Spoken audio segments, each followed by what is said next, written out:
All right, Ruck, you there? Yeah, I'm there. What's up? All right, what's up with you?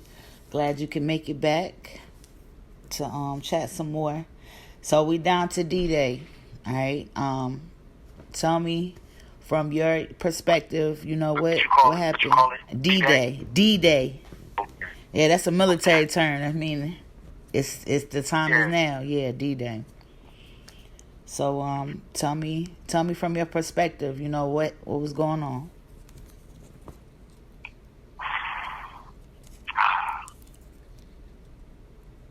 Well, I mean, for me, shit got real. This is a call from I think, SCI, Phoenix State Correctional Institution. This call is subject to recording and monitoring. yeah, I think for me, it was real for me when everybody that I knew to be somebody slid outside, and you could just feel the tension in the air. Mm-hmm. You could tell that not just people that you knew or thought might be involved, but just you could tell that the whole building, everybody in the vicinity was like, is it really going to be a pushback against these people? Right. Is everybody, because you know, the sad part about it is everybody is used to the same thing, which is a lot of people talking about how we going to resist or how we going to push back, and then just nothing ever happening, and then you lose a lot of people with that. So I think that was a lot of the tension and a lot of anxiety that was in the air. But so I just remember standing outside, me and my folks, and it's cold as shit. Everybody in their own little circles and groups, and they called for first yard to go in. So when first yard go in, you know, it's like, yo, is we gonna stand out? So the whole thing was this: the whole yard, the whole building was supposed to stand outside to a certain extent. Everybody, nobody was supposed to go in. Got it. But if people broke unity, then that's when the second plan was going to be executed, which is okay, if everybody breaks unity, if certain individuals don't stand with the collective, then the small group of individuals that was going to make a stand regardless, that's when that plan was going to be executed. But that wasn't the initial, this is what has to happen. It doesn't have to be violence, but if everybody doesn't stand, then whatever comes next, it has to happen. So people broke unity. People got scared. People was like, I'm going in. I don't want to stand outside. And that's important, too, because you figure if you all stand outside in a peaceful protest, what are you scared of? Mm-hmm. The fact that you were so scared just to stand outside in a peaceful protest because you knew that even if you stood outside in a peaceful protest, that they was going to get violent towards you, is what would force a couple people to go in. And once that happened, then, you know, everybody else just moved out how they were supposed to move out and walked into the building and got it popping. All right, so when you seen that unity was broken and you was like, okay, we got to go to plan 2 or plan B, like what was going through your mind?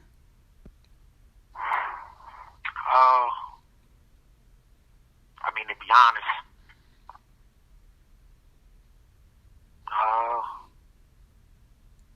to be honest, it's just like coming from where we come from and being in situations that you get caught up in out there is trusting the people that you trust into and move how everybody within the collective said they was going to move. It wasn't no questioning of anything, to be honest with you. It wasn't no questioning of anything. It was move, execute, move how you're supposed to, and just keep the unity and stay together no matter what. Okay. So I know that when it came to the one female that was there, y'all made sure that she was safe, and I appreciate y'all for that very much. You know what I mean? Being a female, I can appreciate it on a deeper level. You know what I'm saying? So much respect for that. Why was that important to y'all? For 2 reasons. One, okay, you could look at the fact where a lot of people get this mixed up, right? They look at it like, okay, well, you got a black CO that passed away, you got a white female that lived, right? Mm-hmm. So you get all these things mixed up and you get lost in the reality that one was used as a torture and a point of oppression, and then from her perspective, she was somebody that was actually in the building every single day fighting for why don't we have parole anymore? Why aren't we offering these people opportunity to find a way to be able to get out? Offering them school, offering them. She was one of the only people that was pushing for that type of shit. Okay. And you could go into her office and be like, Miss May, I need somebody. I can't make a phone call. I can't get in contact with such and such. And she was gonna make that shit happen, no matter what the rules was. She was gonna try to make it happen. So you had that element of it. Then you also had the element of it of, we ain't gonna do no fraud. The reality of it is it was a lot of rapists, there was a lot of child molesters, and there was a lot of rats in the building. Mm-hmm. And amongst the collective, it was conversations as to what we was going to do to them, right. What was going to happen to them, and the conscious conversation that developed out of that was, as much as we despise them and hate them, I guess hate be a strong word, but as much as we despise them and we want to get rid of them, the reality of it is it's going to take away from the fact that there's a bigger thing at hand. Right.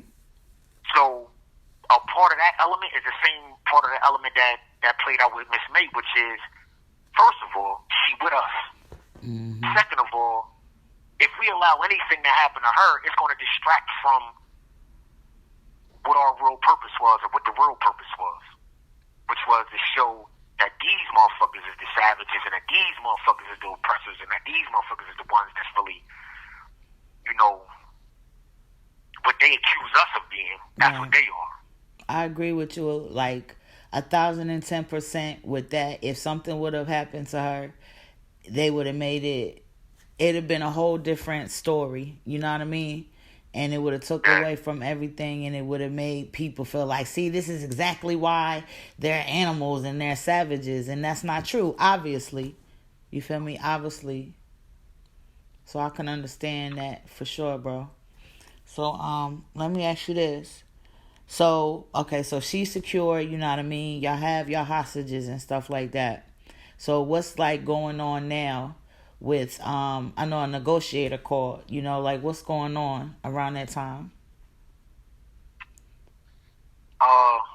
Me personally, I didn't do that. Was, as you could, when you listen to the walkie-talkie transcripts, it's my bro is doing 90% of the negotiating on there.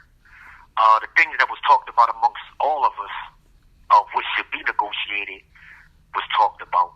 But I remember walking into the classroom, so at this point in time, everything is secure. Everybody is in where they supposed to be at. You can't leave your chair. Go where you're supposed to be. Don't nobody move. Everything blocked off, all that type of shit. So what happens is, once all that's secured and everything is locked down, and we know that they not going to breach, they not going to come in. I remember walking into the classroom and bro sitting on the desk, and he got the walkie-talkie, and I pull up on him. And, that's when the negotiation started. And it was, we going to change shit. Mm-hmm. And either y'all going to put us on the phone with the people that's going to change shit. We don't want to talk to nobody within the institution. We don't want to talk to no wards. We don't want to talk to none of that shit. Because they obviously not hearing or listening. I understand. Yeah. So, and that's what they're trying to reduce us to, right? So, as we sitting there, that's what they're trying to reduce the conversation to. Tell us what you want. Nah, we've been telling you what we wanted for the last 15 years. That's not how this is going to go. Mm-hmm. So that's how that played out. You have 1 minute left. I'm going to call back. You hear me? All right. All right. I got you back, bro. I was saying, you was talking about you went into that they was trying to get you to talk to the warden and them. You like, we've been talking to y'all for 15 years. Like, we need to talk to someone that can actually do something. So everybody thought this was like funny, but at the time, I remember they saying, "Well, we want to talk to Corny." I'm like, "Man, who the fuck is Corny?" Like, when we going to tell them put Corny on. Now, who the fuck is Corny? Like, that's the governor. So we ain't going to talk to to nobody but the governor. No negotiators, no nothing. As they bring the feds in, we ain't talking to none of them. We just talking to, and they not going. So that was the next step that we took. The very next step that happened we put together a list of officers that we know that either has something to do with individuals that allow individuals to commit suicide, antagonize individuals to commit suicide, officers that we believe was directly responsible for people's death, officers that we know was physically abusive and just oppressive. So we put together this whole list of individuals that fell underneath of that. And we sent that list straight to the governor and said, that's this list right here is the list that we want them to resign immediately. Then we want the governor to go on national TV right now and say, express that he was going to look into our list of demands. He was going to implement where those officers would be. They I guess he wouldn't fire them immediately, but they would all be looked into. And while they were being looked into, they wouldn't be on the job. And we wanted the governor to do that, and we were saying that if you don't do that publicly, so that everybody can hold you accountable for your actions or inactions. SCI, Phoenix State Correctional Institution. This call is subject to recording and monitoring. We're not going to give up. We're going to hold the building down until y'all come in and get it. Okay. So what were y'all able to get the governor, or how did that part of it go? Well,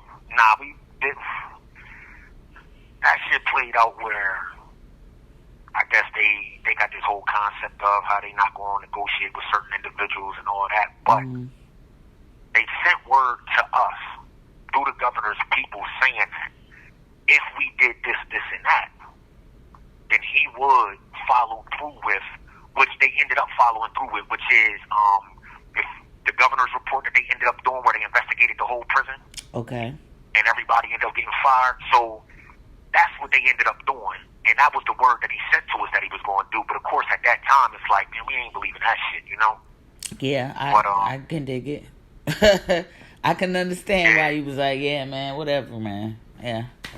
I just remember at trial, and the governor and all of them is there, because, they all ended up coming to our trial. And I just remember at trial saying, I think Bro said to them, everything that y'all implemented, y'all might try to hide it from the people, but everything that y'all investigated and everything that y'all implemented, every budget that was passed in order to change the conditions at the prison, was everything that we told y'all to do. But y'all gonna hide it from the people, try to make it seem like y'all was the ones that did it and that y'all hands wasn't forced to do it. But everything that y'all doing right now. This is a call from SCI, Phoenix State Correctional Institution. This call is subject to recording and monitoring. Is everything that y'all was forced to do. Y'all didn't want to do this for us, for the prison. And they might not acknowledge that right now. But it's the truth. It's the truth. I believe, and many others believe, that if nothing would have happened, nothing would have happened. Yeah. Right? And why shit always got to get to that level? Why it always got to go? Why people got to risk their lives all the time for things to really change? Because that's what it comes down to. That's what it's sad, but the reality of it is they force you into a situation where if you're not really willing to risk it all to get change, then they're not going to give it to you. Even if it's people amongst them that acknowledge that, yeah, shit ain't right. We know it. They say power exceeds nothing without demand.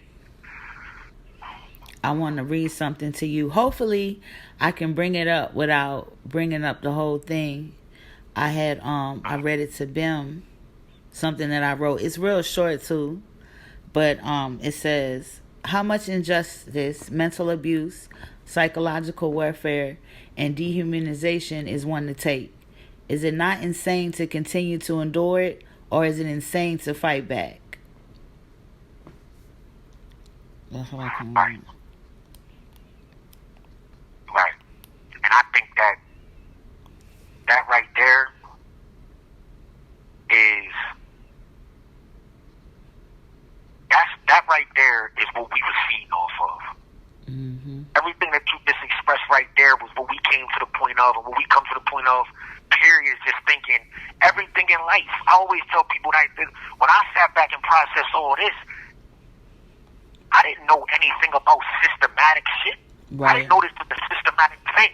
Right. But when I sit back and say, well, this shit was put into place since the day we was detached from our Omi's umbilical cord, from our mother's umbilical cord. This shit was put into place. Mm-hmm.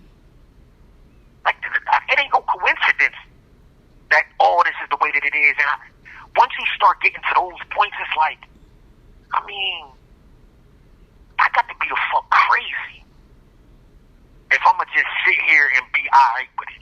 Or I got to be the fuck crazy if I'm going to just sit here and continue to think that somebody going to come save me. Right. I got to be the fuck crazy to think that if I don't show that I'm willing to push back, that somebody else is going to feel as though that they can have the strength to push back, or they should be willing to push back with me. Like, you got to go get that shit. Yeah. You said a mouthful, and it's the truth, though. You know what I mean? And when you're talking about it being systematic, like when I was a young girl, 16, 17, our men that we were dating were going in and out, and we didn't even know what was going on. It used to be a thing to get all dressed up and go up to Gander Hill and shit like that, or the Plumber Center and stuff. And we didn't even realize, like, the trap that was being set and in the cycle of it. It's a very real thing, you know what I mean? Think about that. I mean, I remember what you're saying right now. I was telling somebody this the other day of us being in a hole of Gander Hill and watching an elementary or middle school bus come past Gander. Mm-hmm. And when it was stopped right there, all the kids in the windows would like bang or yell so we could see them and hear them. Mm-hmm. And you thinking to yourself that that's cool, but then as you get older, like you said, and we start to realize, and I'm sitting back and I'm talking to bro, we just having conversations, and it's like, damn, they've been identifying that since they was kids. Mm-hmm. We identified that since we was kids. That was normalized. Yep. By the time it came to a point where they had to actually take rides up to the jail and turn into the situation that you experienced, I mean, shit, that wasn't nothing new. Nothing. It was just the develop of the process. Exactly. To the point where now I could be locked up and I could have somebody that's in my life right now that's been in my life since juvenile bits all the way until I got 20 years into the system. Right. What the fuck is that? For kids to grow up where it's like my uncle has been in jail, or my pop or my step-pop has been in jail for 20 years, but this shit is normal. Yeah. Yep. That part. You know other group of people live with that type of normalization? I still don't understand why Gander is where it's at. I mean, I understand, but you feel what I'm saying? Like, Yeah. look where it is. Right in the middle of the hood. It's literally right there, like you can damn near look out the back and see the project. Yep. Now, ain't that some shit? And then it's right there between the intersection of you can leave the city where they locking everybody the fuck up at, Mm-hmm. and be leaving that to go out into, you feel me? Yeah. Where it's quote unquote better at, or whatever the case may be. It's very strategically placed.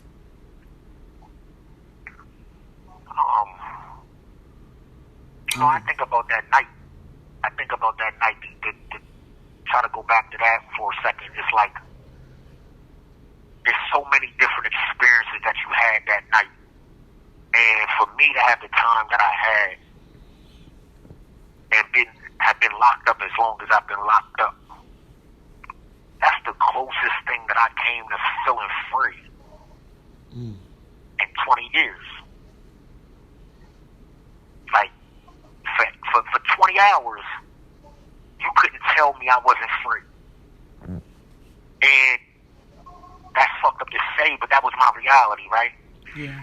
And I remember the prosecutor asking me on a stand, and he was like, so you trying to tell me that you was just walking around the building while these people supposedly had control of the building and doing whatever they wanted to do, and you wasn't scared? And I'm thinking, hold up. I said, so what I was supposed to be, I'm supposed to feel safe because y'all, if y'all had control of the building, what I was supposed to feel safe because y'all was in control of the building as opposed to my own people? Right. Like that, it's crazy that you, like, it's like he basically saying to me that that's how I was supposed to think and believe. That if it's police officers or COs that's oppressing us, that's in control of things, I'm supposed to feel safer under that type of control than I'm supposed to feel. That's some foolish. That's crazy as hell. Shit crazy. And me just being who I am, I told him, man, I'm from the north side of Wilmington, man. I don't know what you're talking about, man. How the hell I'm going to be scared to be around my own people? That part. And I just left it at that.